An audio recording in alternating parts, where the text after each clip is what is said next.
All right, guys and gals. So here's another little quick how-to video. Today we are going to do a online simulation called the Radioactive Dating Game.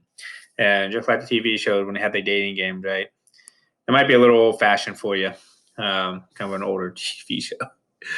So today on your Canvas assignment, you're going to get this Radioactive Dating Game PhET.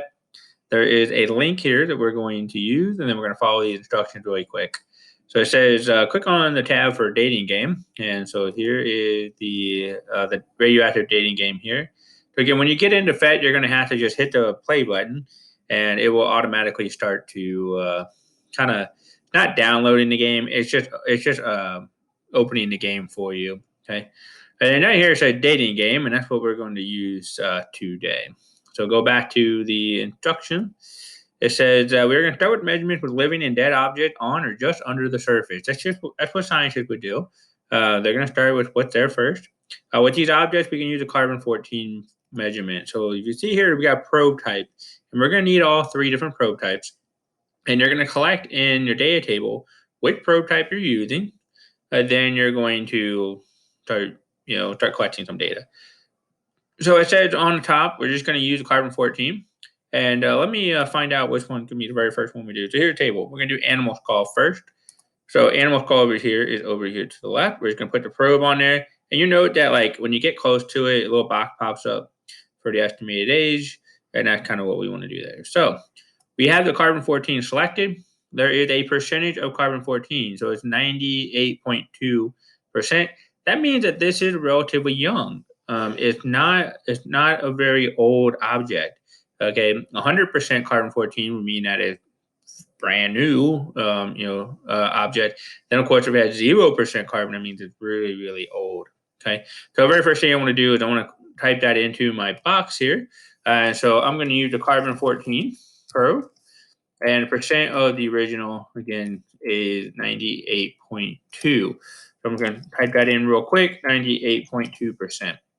All right, from there, I'm actually going to take an educated guess and an actual measured guess. And so 98.2, I'm going to have to move these arrows around. And you see the percentage at the top. I want to try to get it to be as close to 98.2, 89, 98.2. Let's keep going here. Let's see. So I'm going to have a little bit of trouble with that, trying to get as close as we can there.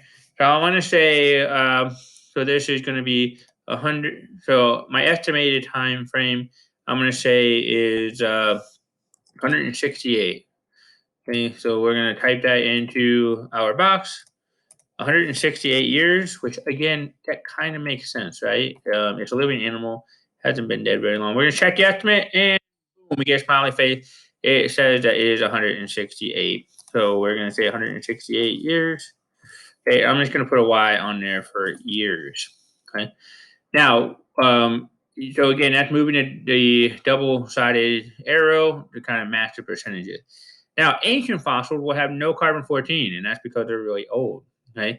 You must use the age of rocks from uranium-238 probe and the same layer as the fossils to determine the fossil age. From there, you must use a custom probe and select the correct time frame for the probe. And again, watch this video. I'm going to kind of walk you through this. I'm actually going to do these two down here in an example.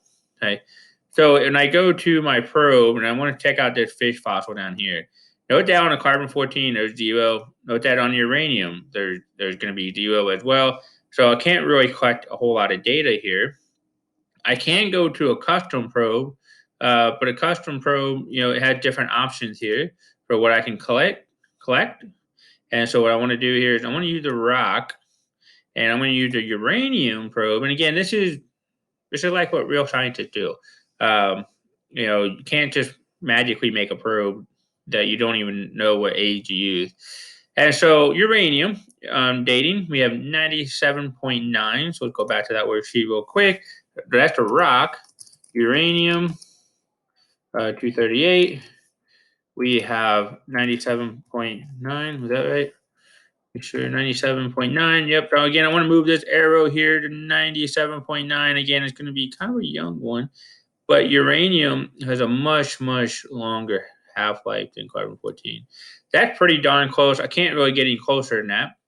So for my estimated, I'm going to put 131.13 million years. I'm going to put that in my estimated 0.13. I'm going to put million years. I'm going to put a Y, MY on there. Now, here's the thing about this little game. You're going to have to type out the entire year here, okay? So you got to make sure you have all the all the in there. And sure enough, it said correct. It is 131, 130,000 years. Okay? 131 million. Now that I know the age of that layer in here, so I keep clicking on that. Now that I know the age of this layer, I can use a custom probe. And a custom probe, I can actually select that I want it to be about 100 million years for my custom probe. Okay. And so with that custom probe with 100 million years, now I get a new percentage of 82.4. So I'm going to go in here, 82.4%.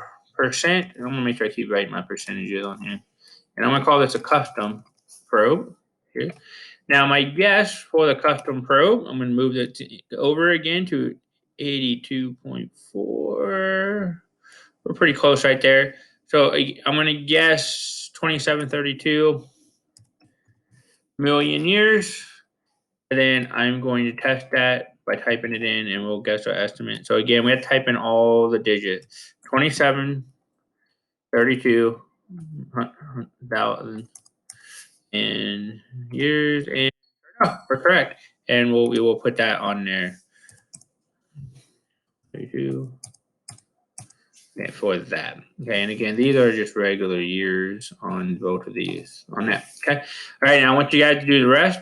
Kind of play around, have fun, see if you can figure them all out. Then there are a couple of questions down at the bottom, especially looking at the limits and the benefits of each. Okay, so again, you're going to tell me which probe you used. What is the percent? What did you guess? Is that the correct answer for those? And I already did these 3 for you, so you guys only have a few more left to do. As always, if you have questions, make sure you ask your teachers.